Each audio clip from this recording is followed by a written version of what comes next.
Hello દોસ્તો, નમસ્કાર. આજે હું બનાવું છું સત્યનારાયણનો પ્રસાદ પરફેક્ટ માપ સાથે અને એકદમ દાણેદાર. તો આપણા ઘરમાં રહેલી કોઈ પણ 3 સરખી વાડકીનું માપ લઈ લેવાનું છે.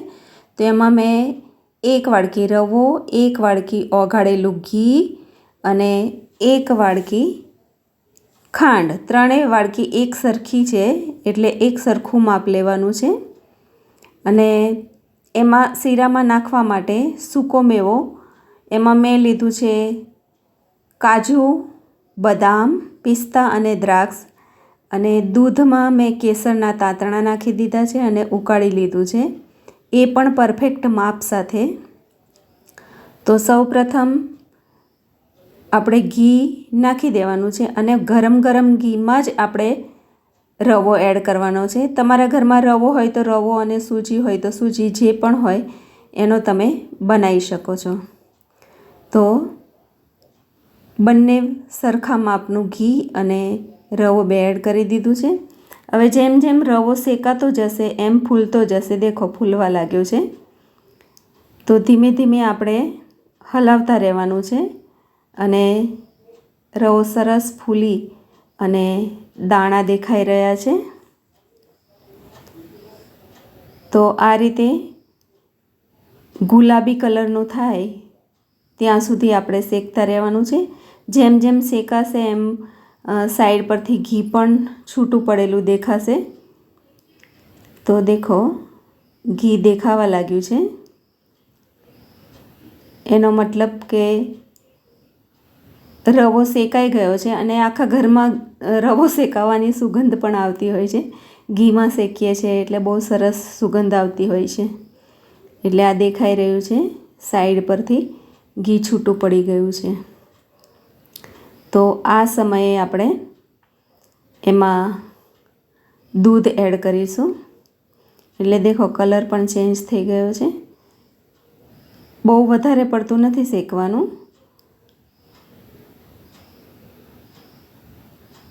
સૌથી પહેલાં આપણે સૂકો મેવો ગરમ ગરમ સોજીમાં એડ કરીશું એટલે એ પણ શેકાઈ જાય સરસ.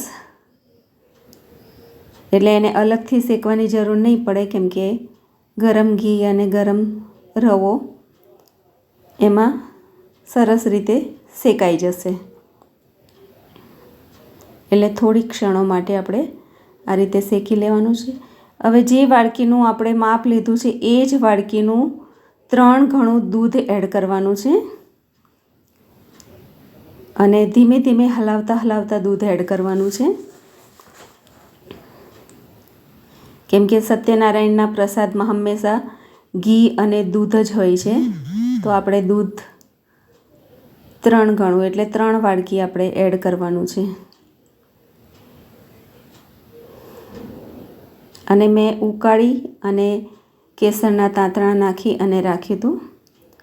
તો 3 ગણું દૂધ એડ કરી દીધું છે. અને તમારે દૂધ ના એડ કરવું હોય તો એની જગ્યાએ પાણી પણ તમે નાખી શકો છો. તો જ્યારે સરસ દૂધ બળી જાય, શેકાઈ અરે ઓછું થઈ જાય ત્યારે આપણે એમાં ખાંડ એડ કરવાની છે. અને ખાંડ એડ કર્યા પછી ખાંડ પીગળવાના કારણે ઢીલું થઈ જતું હોય છે, પણ એ થોડી જ ક્ષણોમાં પાછું સરસ શીરાનું રૂપ ધારણ કરી લે છે. અને શીરો બની ગયો છે એ જાણવા માટે આપણે કઢાઈ અને તબેથો બંને કિનારો છોડી દે છે એટલે ઘી છૂટું પડી જાય છે. તો સમજી લો કે શીરો તૈયાર છે. હવે આપણે ઇલાયચી પણ એડ કરી દીધી છે. તો પ્રસાદ માટે શીરો તૈયાર છે. દોસ્તો, તમે મારી ચેનલ પર નવા હોય તો મારી ચેનલને સબસ્ક્રાઈબ કરો, વિડીયોને શેર કરો. Thank you.